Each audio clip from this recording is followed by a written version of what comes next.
देखने वाले थे हम लोग ट्रांसक्रिप्शन इन यूकारियोट। तो अब हमारा हेडिंग क्या होता है?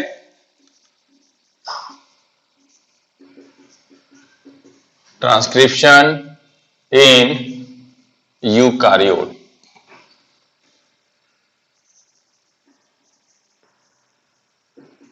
Transcription in eukaryote. Okay, transcription in eukaryote की जब हम लोग बात करते हैं तो वहां पर देखो सारे प्रोसेस सेम होते हैं।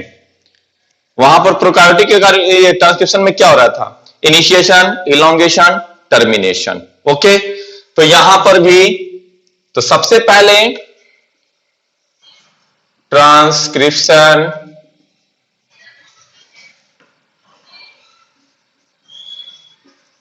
occurs in nucleus.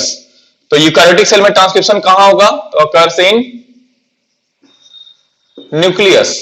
न्यूक्लियस में होगा क्योंकि प्रोकार्योटिक सेल में न्यूक्लियस नहीं है। ओके, यहां पर देखो no primer required for initiation. Bacteria में भी प्राइमर की जरूरत नहीं थी। प्राइमर का जरूरत सिर्फ रेप्लिकेशन में पड़ता है। तो ट्रांसक्रिप्शन में कोई प्राइमर की जरूरत, no primer required for initiation. Okay, अब देखो जैसे बैक्टीरिया में कपल रिएक्शन चल रहा था। कपल कहने का मतलब ट्रांसक्रिप्शन और ट्रांसलेशन एक साथ साइमल्टेनियसली हो सकते हैं। कि जैसे ही कुछ एमआरएनए बनेगा, उस अभी पूरा एमआरएनए बन के कंप्लीट भी नहीं हुआ है तब तक ट्रांसलेशन चालू हो जाएगा। लेकिन यूकारियोटिक सेल में ऐसा नहीं हो सकता है। यानी कि जब तक पूरा एक एमआरएनए बन के न्यूक्लियस से साइटोप्लाज्म तक नहीं आएगा तब तक यहां पर ट्रांसलेशन स्टार्ट नहीं हो सकता है। तो कहते हैं couple reaction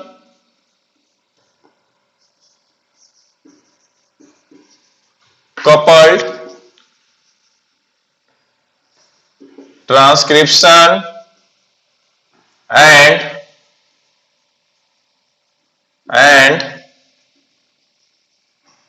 coupled transcription and translation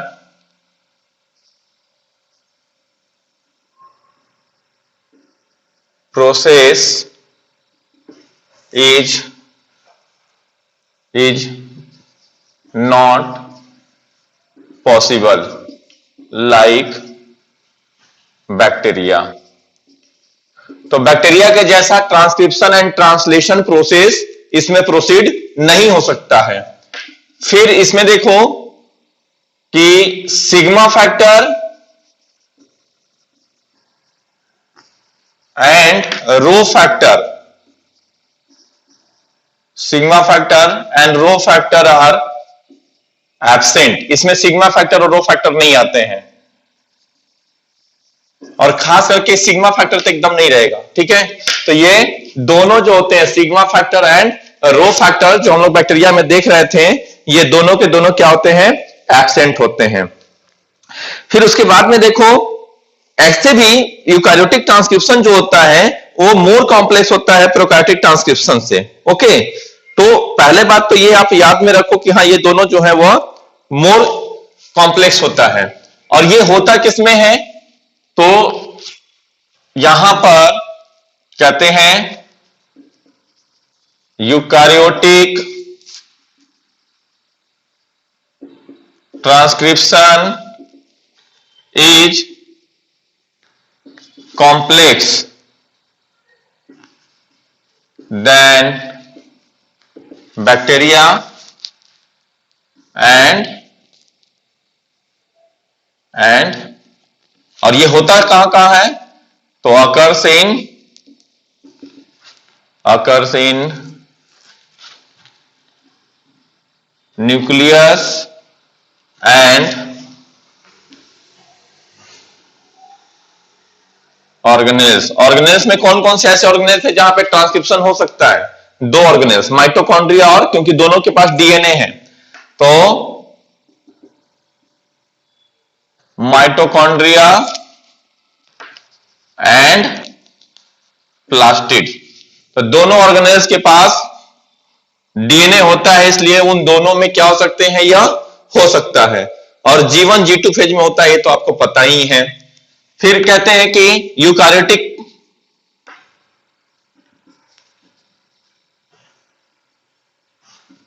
eukaryotes have 3 types RNA polymerase. Eukaryote के पास 3 टाइप्स ऑफ RNA पॉलीमरेज होता है, और जिसमें से सबसे इंपॉर्टेंट बेटा कौन सा याद रखना है आपको, इन विच आपको सब लिखाया हुआ है, RNA पॉलीमरेज 2 क्या देता है बना करके, तो mRNA देता है। यह सबसे इंपॉर्टेंट है। तो RNA पॉलीमरेज क्या देगा बना के, mRNA देता है। mRNA ही जो है वो जेनेटिक मटेरियल का मेन इंफॉर्मेशन कैरी करता है। मेन जेनेटिक मटेरियल का इंफॉर्मेशन कौन कैरी करेगा, तो mRNA इंफॉर्मेशन, एक जो है वो मेन चीज को, मेन जेनेटिक मटेरियल का इंफॉर्मेशन कैरी करेगा। ओके, फिर उसके बाद देखो कि जो यूकारियोटिक होते हैं उसके पास भी इनिशिएशन ट्रांसक्रिप्शन प्रोटीन की जरूरत पड़ती है। ठीक है, eukaryotes required initiation transcription protein, जिसे जनरल ट्रांसक्रिप्शन प्रोटीन कहते हैं। जनरल ट्रांसक्रिप्शन प्रोटीन, वो बहुत आगे के स्टैंडर्ड में जाएंगे आपको तो बहुत सारा चीज मिलेगा। ये इतना सिंपल में नहीं पढ़ना है, बहुत कॉम्प्लिकेटेड है, बहुत लंबे सारी चीजें है। TIFBB होता है, बहुत सारे, मतलब ये जो जनरल ट्रांसक्रिप्शन प्रोटीन ही जो होते हैं वो 10-12 के हैं, 12 टाइप्स के हैं, और उन सभी का सब यूनिट है, सबका मोलिकुलर वेट है, वो बहुत सारा, बहुत टिपिकल है। उतने की आपको जरूरत नहीं है, आपको बस सिंपल यहां तक ये बात देखनी है। और जैसे बैक्टीरियल ट्रांसक्रिप्शन में क्या यूज हो रहा था, तो न्यूक्लियोटाइड ट्राइफॉस्फेट, तो उसी तरह इसमें भी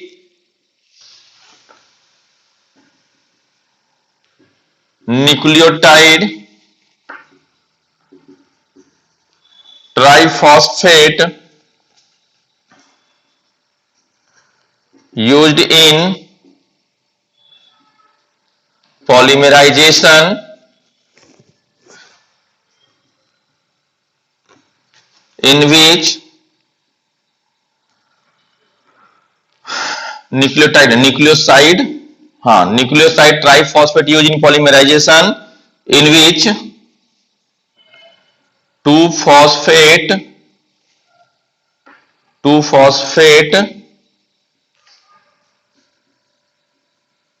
break to 2-phosphate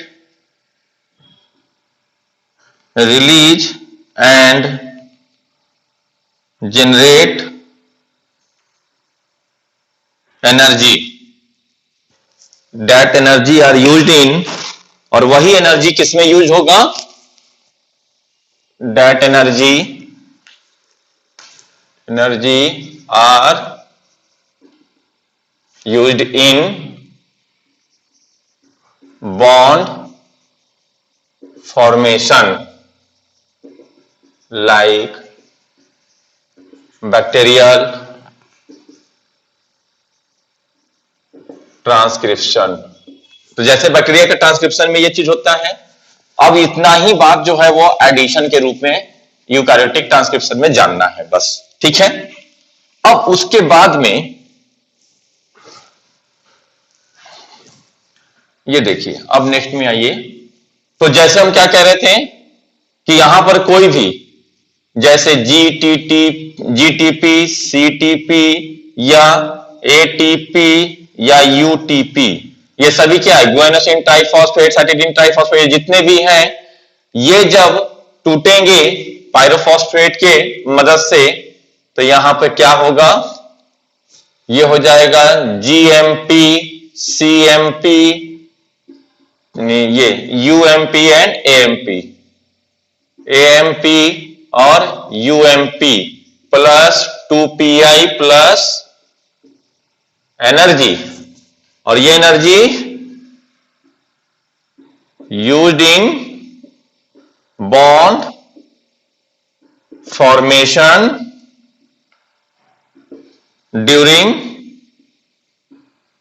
पॉलीमेराइजेशन। तो इसका यूज हो जाएगा किसमें? पॉलीमेराइजेशन में, जब बॉन्ड का फॉर्मेशन कराना होता है उस समय।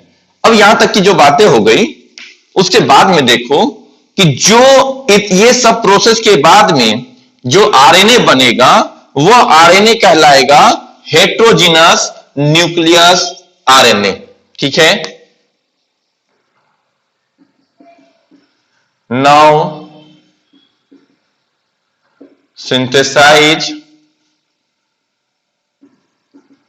RNA in nucleus is called hnRNA। ठीक है, पूरा नाम होगा heterogeneous nuclear RNA, heterogeneous nuclear RNA, और उसी को कहते हैं हम लोग pre mRNA, pre mRNA.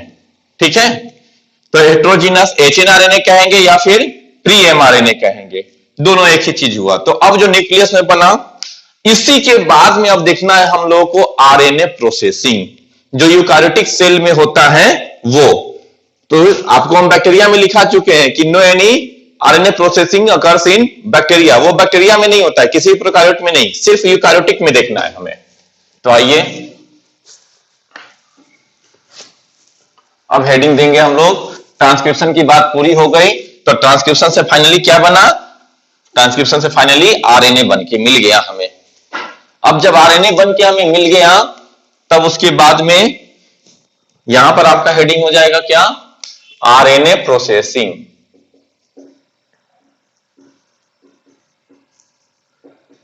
RNA processing, RNA की प्रोसेसिंग क्या कहती है? ठीक,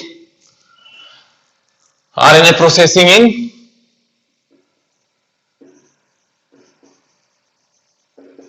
यूकारियोट्स। ठीक है, तो कहते हैं कि आरएनए प्रोसेसिंग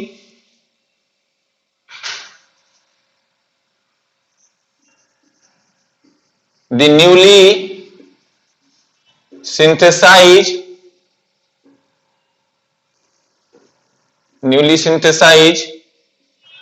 hnRNA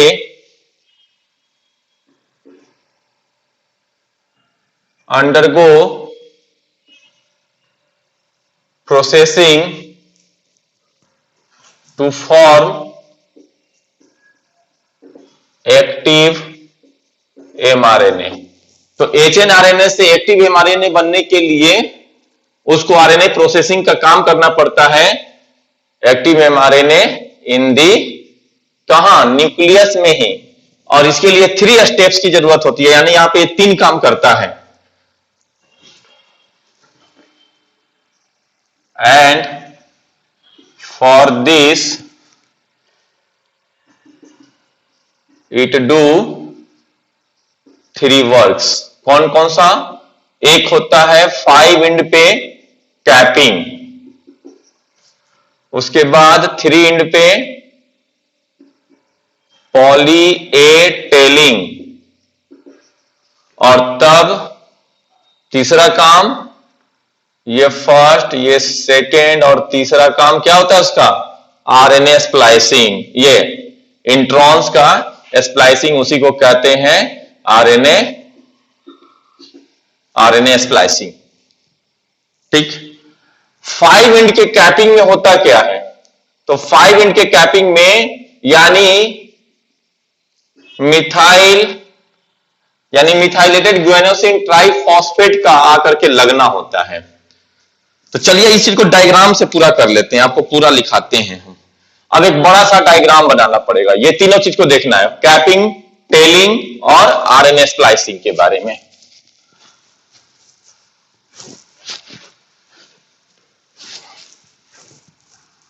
एक बड़ा सा डायग्राम बनाएंगे हम लोग एक सेल का। ओके, देखना होगा सारा चीज उसी में। देखिए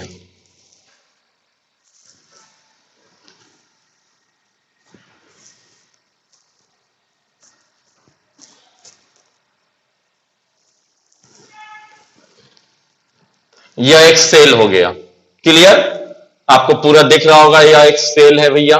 चलिए, और इस सेल के अंदर में यह न्यूक्लियस है, यह सेल है तो यह न्यूक्लियस है। चलिए, ये लिख दिया हमने सेल और यह लिख दिया हमने न्यूक्लियस। न्यूक्लियस के अंदर में क्या क्या काम होता है ये देखते चलिए। न्यूक्लियस के अंदर में सबसे पहले क्या है बेटा, तो ये हो गया डीएनए। ये क्या है, डीएनए है। ओके, ये डीएनए क्या काम करता है, तो आरएनए पॉलीमरेज 2 के मदद से, आरएनए पॉलीमरेज 2 के मदद से क्या सिंथेसाइज करेगा यह, तो यह सिंथेसाइज करता है आरएनए को। ये समझिए आरएनए है, ये पूरा इस तरह से आरएनए हो गया, ठीक, यह एमआरएनए है। अभी जो बन के आया है नया नया, तो इसका नाम क्या रहेगा, इसका नाम हो जाएगा प्री एमआरएनए या एचएनआरएनए। इसका नाम दे दीजिए प्री एमआरएनए। एक मिनट और थोड़ा स्पेस इधर कर दूं, चाहे चलो हो जाएगा। इसी का नाम क्या हो जाएगा, एचएनआरएनए। इसका नाम हो गया हेटेरोजेनस न्यूक्लियर आरएनए। ये जो बना किससे, आरएनए पॉलीमरेज 2 से, क्योंकि पॉलीमरेज 1 से आरआरएनए बनता है और पॉलीमरेज 3 से टीआरएनए बनता है। चलिए यहां तक की बात देखिए। अब ये जो एचएनआरएनए बना है, ये 3 प्रोसेसिंग का काम करेगा। पहला काम क्या है इसका, फर्स्ट वर्क है इसका कैपिंग। तो कैपिंग के प्रोसेस में क्या काम होता है, तो कैपिंग में मिथाइलेटेड गुआनोसिन ट्राइफॉस्फेट, तो एडिशन होगा 5 एंड पे। अब इसका एंड भी देख लेते हैं हम लोग। ये क्या हो गया 5 एंड और ये क्या हो जाएगा 3 एंड, क्योंकि पॉलीमराइजेशन कैसे होता है 5 to 3 एंड होता है, तो इसलिए इधर 5 एंड और इधर 3 एंड। अब कैपिंग में काम क्या होता है, कैपिंग में काम होता है एडिशन ऑफ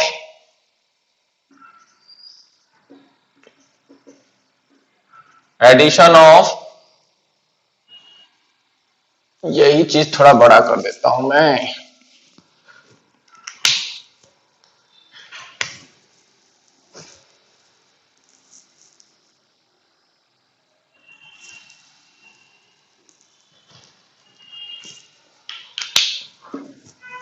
चलो,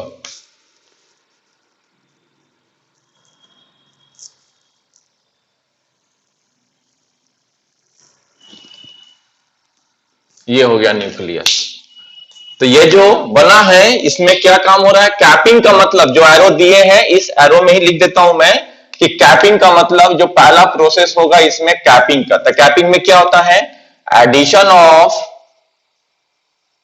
methylated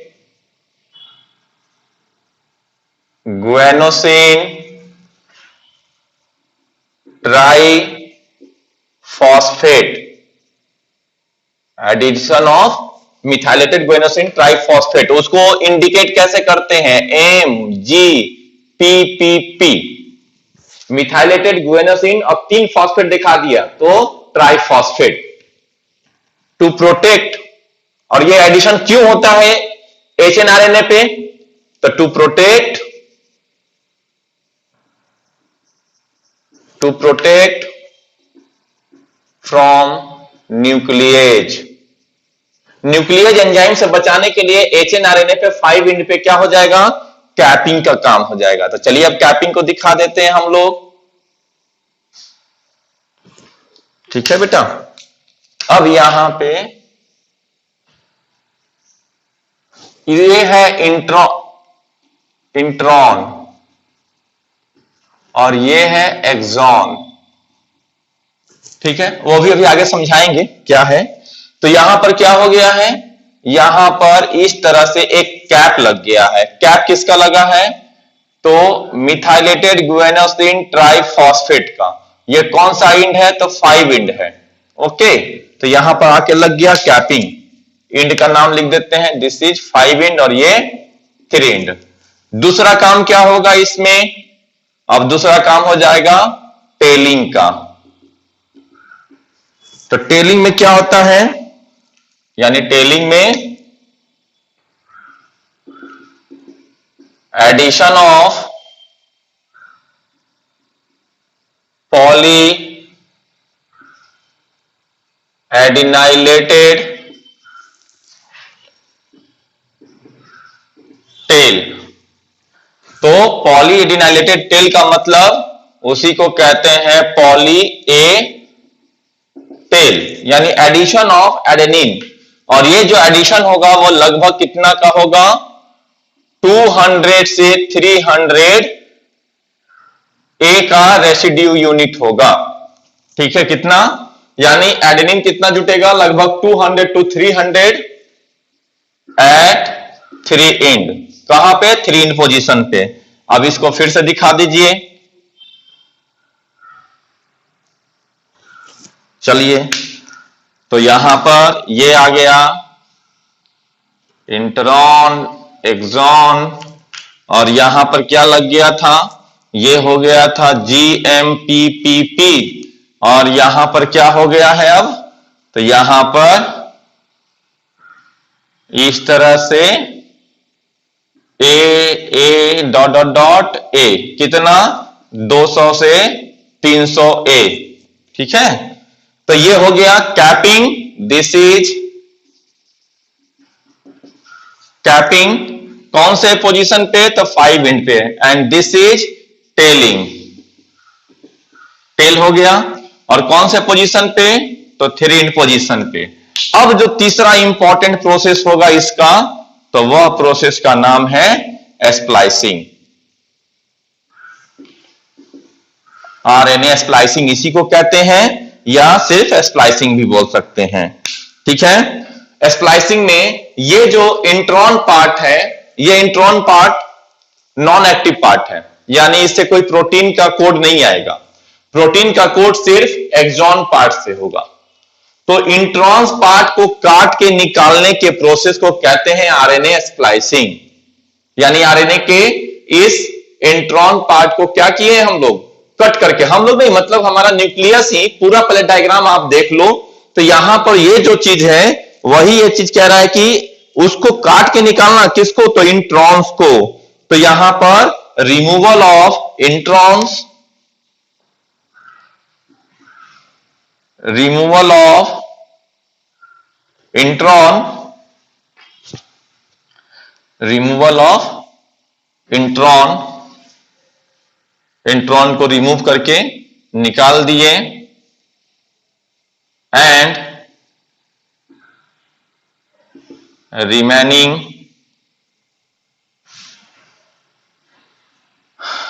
axon are joined by ligase. ठीक है, तो जो बचा हुआ, जब ये कट के निकल जाएगा तो इसको जोड़ना भी तो पड़ेगा। तो जोड़ने के लिए वहां पर कौन आएगा, उसको जोड़ने के लिए आएगा आपको लाइगेज। अब ये रिमूवल ऑफ इंट्रॉन किसके मदद से होता है, ये जो कटेगा तो किसके मदद से, स्मॉल न्यूक्लियर आरएनए आपको हमने दिखाया था, जो किससे बनता है, आरएनए पॉलीमरेज 3 से बनता है, एसएनआरएनए। ठीक है, तो रिमूवल ऑफ इंट्रॉन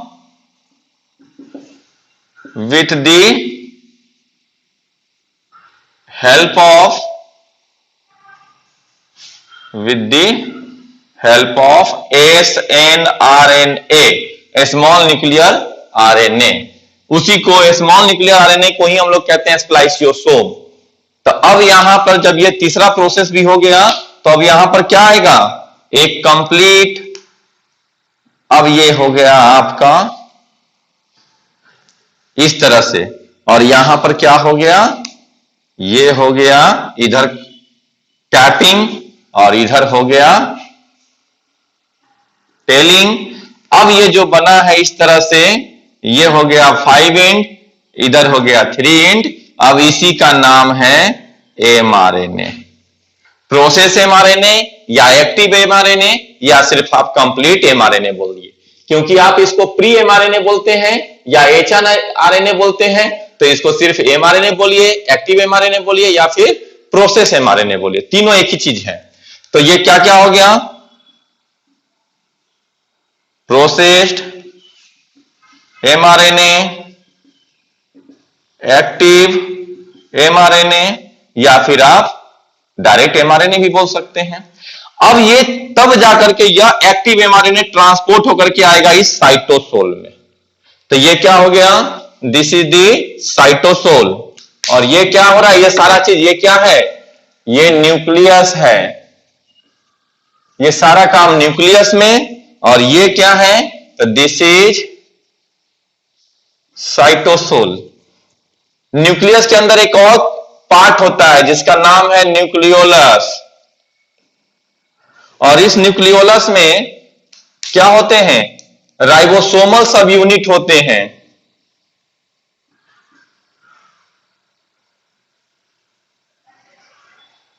ये राइबोसोमल सब यूनिट होते हैं। ओके, ये राइबोसोमल सब यूनिट ट्रांसपोर्ट होकर के किधर की ओर आएगा? अब ये ट्रांसपोर्ट होकर के साइटोप्लाज्म में जब आता है तो ये बन जाता है आपका इस तरह से, जो राइबोसोम बना देता है, जो आप पढ़ चुके हैं। राइबोसोम में दो सब यूनिट होते हैं, एक स्मॉलर, दूसरा लार्जर सब यूनिट। तो ये आ गया।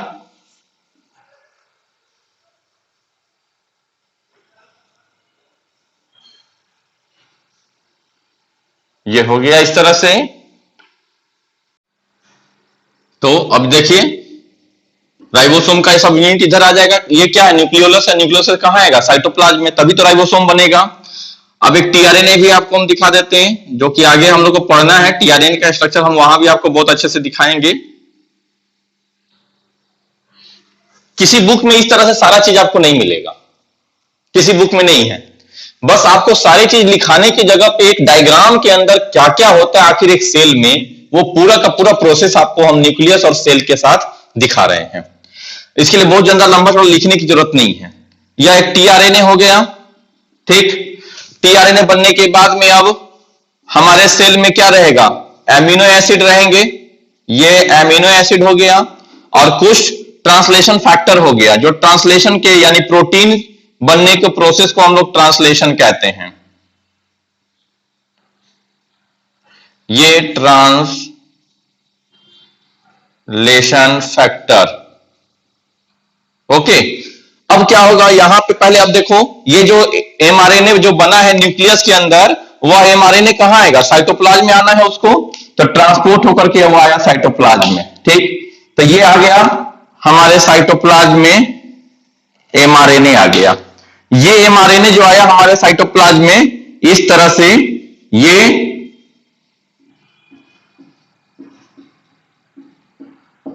पॉलीटेलिंग हो गया, इधर कैपिंग हो गया। ये हो गया कैप 5 एंड पे, टेल 3 एंड पे। अब इसमें इस एमआरएनए के ऊपर में ये क्या होंगे? ये सभी जब जाके एक्शन करते हैं तो क्या बनता है?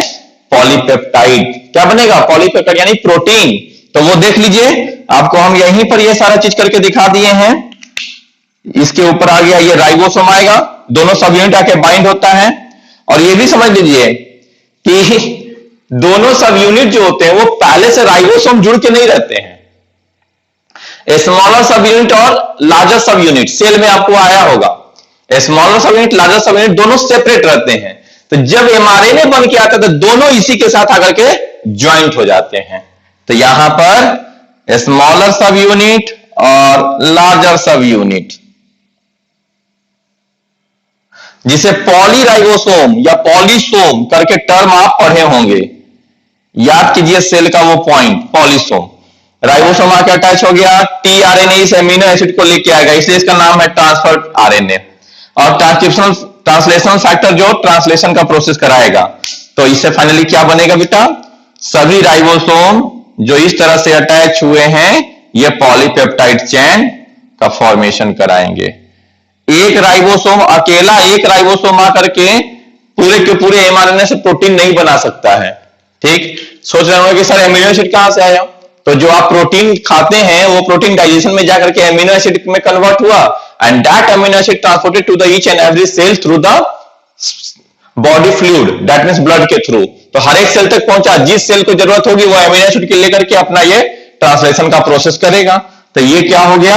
दिस इज पॉलीपेप्टाइड चैन, यही है पॉलीपेप्टाइड चैन। तो ये पूरा है, यही है RNA processing. This is called, इसी को कहेंगे आरएनए प्रोसेसिंग। ओके, ये हो गया आरएनए प्रोसेसिंग। ये तीनों पार्ट, कैपिंग, टेलिंग और स्प्लाइसिंग। और स्प्लाइसिंग के लिए स्मॉल न्यूक्लियर आरएनए मदद करता है। कौन? एसएन आरएनए, यानी स्मॉल न्यूक्लियर आरएनए मदद करेगा। ये सारी बातें आपको थोड़ा सा ध्यान में रख करके चलना है। ये पूरा का पूरा यहां पर एक जगह मैंने दिया है, तो आप देख लो कि हमारे सेल के न्यूक्लियस में डीएनए से डीएनए बनता है और तब डीएनए से आरएनए बनता है। जो आरएनए होता है वह एचएनआरएनए के रूप में जो बनेगा उसमें प्रोसेसिंग होगी। टीआरएनए में प्रोसेसिंग नहीं होगा, आरआरएनए में प्रोसेसिंग नहीं होगा। प्रोसेसिंग किसमें होना है? एचएनआरएनए, यानी हेट्रोजीनस न्यूक्लियर आरएनए, जिसे प्री एमआरएनए कहते हैं, यानी एमआरएनए के पहले वाला पार्ट। कैपिंग का मतलब addition of methylated guanosine triphosphate, जिसे M for methyl, G for guanosine triphosphate, to protect. तो ये कैपिंग होता क्यों है? क्योंकि इसे प्रोटेक्ट करना है न्यूक्लियेज एंजाइम से।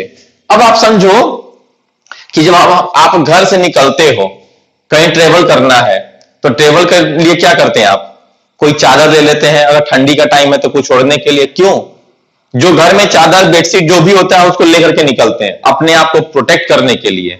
क्योंकि आप एक एनवायरमेंट से किसी दूसरे एनवायरमेंट में आप जा रहे हो। जस्ट लाइक हियर बेटा, कि बना जो है वह एचएनआरएनए कहां? न्यूक्लियस में, और ट्रेवल होके जाना है उसको कहां?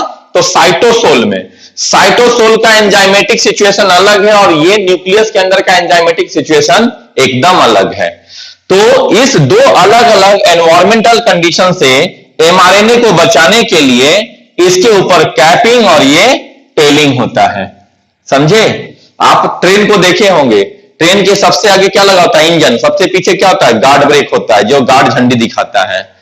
ट्रेन के बीच वाले हिस्से को प्रोटेक्ट करने के लिए ही आगे और पीछे दो अलग अलग चीज है, नहीं तो ट्रेन सही से रन नहीं कर पाएगा। उसी तरह से यह एमआरएनए का जो आगे का हिस्सा है 5 एंड कैपिंग और लास्ट का हिस्सा जो है पॉली ए टेलिंग, दोनों हिस्से को प्रोटेक्ट किया गया है। क्यों? दोनों किनारे का हिस्सा अगर प्रोटेक्ट है तो बीच वाला हिस्सा बच जाएगा। तो अब ये एक एनवायरमेंटल कंडीशन से ट्रांसपोर्ट होकर के दूसरे environmental condition that means cytosol में आएगा, तो इसके ऊपर कोई एंजाइम का एक्शन नहीं हो, इसीलिए इसके ऊपर कैपिंग और टेलिंग होता है। तो जब एमआरएनए बन के आ गया और साइटोसोल में पहले से क्या है? टीआरएनए है, राइबोसोमल सब यूनिट है, एमिनो एसिड है और ट्रांसलेशन के फैक्टर है। ये सब आपस में जब मिल जाएंगे तो फाइनल क्या बना देंगे? फाइनल बनाएंगे पॉलीपेप्टाइड चेन। और एक बार पॉलीपेप्टाइड चेन जब यानी प्रोटीन बन गया, फिर ये सब खत्म हो जाएंगे अपना अपना काम करके, फिर खत्म। यानी ये एमआरएनए अब फिर किसी दूसरे यूज का नहीं है। एक एमआरएनए से एक ही पॉलीपेप्टाइड चेन, यानी एक ही only one times polypeptide chain बन सकता है। एक बार बन गया, अब उसके बाद यह एमआरएनए खत्म हो जाएगा। दोबारा अगर होना है तो फिर से यह सारा प्रोसेस फिर से होगा और फिर से एमआरएनए बन के आएगा, फिर से यह सारा चीज हो गया। तो यही हुआ ट्रांसक्रिप्शन और साथ ही साथ आरएनए प्रोसेसिंग। इसके बाद में जो है वो हम लोग को आरएनए देखना है। आरएनए कहने का मतलब कि टीआरएनए कैसा होता है, क्या होता है, और थोड़ा सा राइबोसोमल आरएनए के बारे में। ठीक है, तो तीनों आरएनए को हम लोग देख लेंगे। आरएनए के देखने के बाद में तब स्टार्ट करेंगे जेनेटिक कोड। जेनेटिक कोड के बाद में हम लोग स्टार्ट करेंगे ट्रांसलेशन। ओके, तो यहां तक की ये बातें पूरे अच्छे से आप लोग एक बार फिर से 2 बार 3 बार रिकवर करके समझ लीजिएगा। ठीक है, 1 to 2 टाइम्स जरूर रिवीजन करना पड़ेगा आपको, मैं समझ सकता हूं। रिवीजन जब हो जाए आपका इसके साथ, अगर फिर भी कोई डाउट रहे यू कैन आस्क मी, तब आप पूछ सकते हैं। ओके, तो पूरा का पूरा प्रोसेस आपको 1 से 2 बार कम से कम रिवीजन करना पड़ेगा, चाहे डीएनए का हो या आरएनए का हो, कोई भी बात हो। ये चैप्टर ही ऐसा है, ये अपने आप में बहुत ही कॉम्प्लिकेटेड चैप्टर है, तो आपको टाइम देना पड़ेगा इसमें, अदरवाइज कोई ऑप्शन नहीं है। और जहां डिले किया आपने तो कुछ भी नहीं रहेगा। आप सोचेंगे कि चलो आज ये टेंशन है, इसको छोड़ देते हैं, ये कहीं पीछा नहीं छोड़ेगा, तो बायोलॉजी छोड़ दो पढ़ना आप। तो इसका हम शुरू में ही कहते कि तू जहां जहां रहेगा मेरा साया साथ होगा। दैट मीन्स कि कोई भी बायोलॉजी के फील्ड में आप जाइए, डीएनए आरएनए के बिना आपका कोई काम नहीं होना है, क्योंकि यही सेंट्रल डॉगमा है, लाइफ प्रोसेसिंग यही है। ओके, चलिए फिर से समझिए, रिवीजन कीजिए। Okay, thank you.